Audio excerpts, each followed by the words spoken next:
Ladies and gentlemen, boys and girls, seekers of stories and dreamers of dreams, tonight I bring you a long, winding tale that will feel as ancient as the desert sands and as slow-moving as the steady flow of the Nile River. We are about to drift into the myths of Egypt, myths told and retold for thousands of years, but tonight they will be told in such a gentle and monotonous manner that, hopefully, they will cradle you into sleep, carrying you far away into the quiet corners of your imagination. Egyptian myths, unlike the fast tales of battle and thunder from other lands, often feel like the slow turning of the sun across the sky, or the calm gaze of a statue standing for centuries. So let us wander together through their myths, step by step, unhurried, almost like walking through the silent halls of an endless pyramid. In the beginning, before there was land or sky or people or gods, there was only the dark waters of chaos. The Egyptians called this vast, endless, silent sea none. Nothing had form, nothing had shape, nothing moved, nothing changed.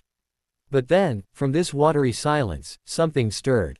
A mound of earth rose slowly from the waters, like an island appearing in a flood. Upon this mound, a god appeared, the very first god, Autumn. Autumn was alone, but he carried within him the spark of all things yet to come. He looked out over the endless waters, he sighed, and he decided to create. From himself he brought forth Shu, the god of air, and Tefnut, the goddess of moisture. These two would begin the endless chain of gods and goddesses that would shape the world. Shu and Tefnut drifted away from Autumn into the vastness, and for a while they were lost. Autumn grew lonely, and he sent out his eye to search for them. This eye, glowing and radiant, found them and brought them back. From his joy at their return, the cycle of creation continued. Shu and Tefnut gave birth to Jeb, the earth, and Nut, the sky. But Jeb and Nut loved one another so dearly that they clung together tightly, so tightly that there was no space between them for life to exist. Autumn, or sometimes Ra, depending on the telling, commanded Shu, the air, to separate them. With great effort, Shu pushed Nut upwards to form the arching sky, and pressed Jeb downwards to form the firm earth. Between them stretched the space where all living things could be born. From Jeb and Nut came the great gods who would rule over Egypt's myths and fill its temples with their names. Osiris, Isis, Set, and Nephthys. Osiris was the wise and noble ruler, beloved by all. Isis was his faithful and magical wife, who knew secrets beyond all others. Set, their brother, was wild, chaotic, and jealous. Nephthys, mysterious and quiet, moved in the shadows of her siblings. Together they filled the world with stories, with drama, with rivalry and love. Osiris, chosen to rule over the world, brought order and taught people how to live, how to farm the land, how to honor the gods.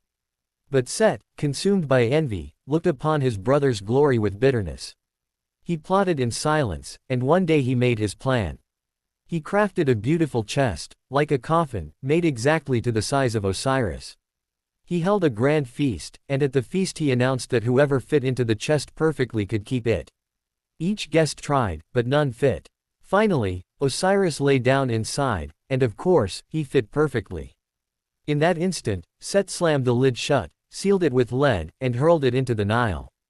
The waters carried Osiris away, and the world fell into mourning. Isis searched tirelessly for her husband, wandering across the lands, weeping and calling his name. She found him at last in Byblos, inside the chest that had come to rest at the roots of a great tree. She brought him back, but Set was not finished. In his fury, Set found Osiris's body, tore it into 14 pieces, and scattered them across the land. Isis, devoted and undaunted, journeyed again and again to gather the pieces. With the help of Nephthys and her magic, she reassembled Osiris and breathed life into him once more. Though he could not live again in the world of the living, Osiris descended into the underworld, where he became the Lord of the dead, the eternal judge of souls. From this union, before he descended, Isis bore a child, Horus, who would one day challenge Set. Horus, the falcon-headed god, grew strong, raised in secret by his mother until he was ready to claim his father's throne. The battles between Horus and Set were long and fierce, filled with trickery, shape-shifting, and endless trials before the gods. Sometimes Set seemed to win, sometimes Horus triumphed, but in the end, Horus was declared the rightful ruler of the living world, while Osiris remained ruler of the dead. And so the balance was established, Horus ruling the land of Egypt, Osiris judging the souls of the departed, Set embodying the chaos that always lurked on the edges of order. Beyond these family struggles, the myths of Egypt spoke of Ra, the sun god, who each day sailed his boat across the sky, bringing light to the world. At night, Ra descended into the underworld, sailing through dangerous waters, where he was attacked by the great serpent Apophis, the embodiment of darkness and chaos. Every night the battle raged, and every night Ra triumphed, allowing the sun to rise again. This endless cycle of death and rebirth, of night and day, reflected the very rhythm of Egyptian life, tied always to the flow of the Nile, the floods, the planting, the harvest.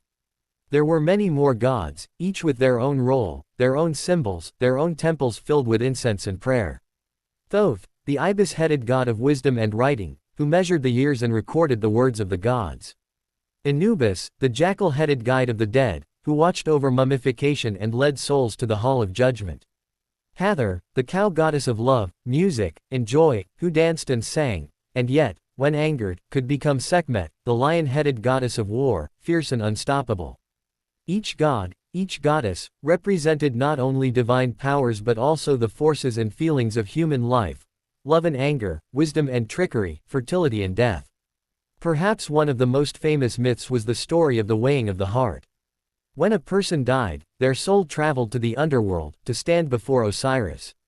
There, Anubis would take the heart of the deceased and place it on a scale, balanced against the feather of Ma'at, the goddess of truth and justice. Thoth, with his pen, would record the result. If the heart was lighter than the feather, the soul was pure and could enter the field of reeds, a paradise where life continued much as in Egypt but without suffering. If the heart was heavier, weighed down by lies and evil deeds, it would be devoured by Ammit, the fearsome creature part crocodile, part lion, part hippopotamus. The soul would then cease to exist, lost forever. This myth gave shape to Egyptian ideas of morality and the afterlife, teaching people to live in balance, to honor truth, to respect order.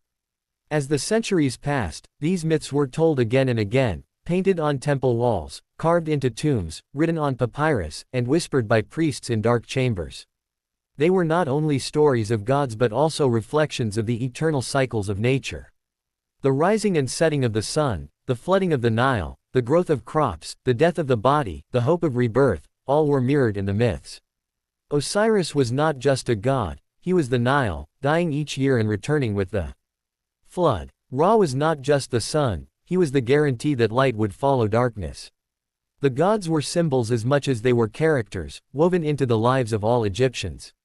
Even when pharaohs ruled as kings of men, they were seen as Horus in life and Osiris in death, linking human rulers to the eternal cycle of the gods.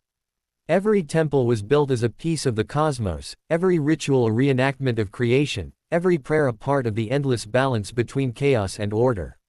The myths lived not only in the distant past but also in every moment of Egyptian life, just as the river flowed always through the desert. And so, dear listeners, we wander through these myths, calm and steady as the stars above the desert. We see autumn rising from the waters, Shu lifting Nut into the sky, Jeb lying beneath her as the earth. We hear the sorrow of Isis searching for Osiris, the cries of Horus battling Set, the roar of Ra's boat cutting through the serpent of darkness. We see Anubis weighing the heart, Thoth recording the judgment, Osiris waiting in majesty. We pass by Hathor with her sistrum, by Sekhmet with her lion's rage, by Thoth with his scrolls. We hear the whispers of priests, the chants of worshippers, the rustle of papyrus. The myths stretch on endlessly, like the sands, like the Nile, like time itself. And as we draw near the end of this long telling, perhaps your eyes grow heavy, your breath slows, your thoughts drift like a boat on still water.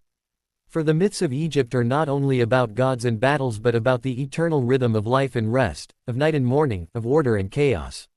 And in their endless repetition, their calm and steady turning, they are like a lullaby older than memory.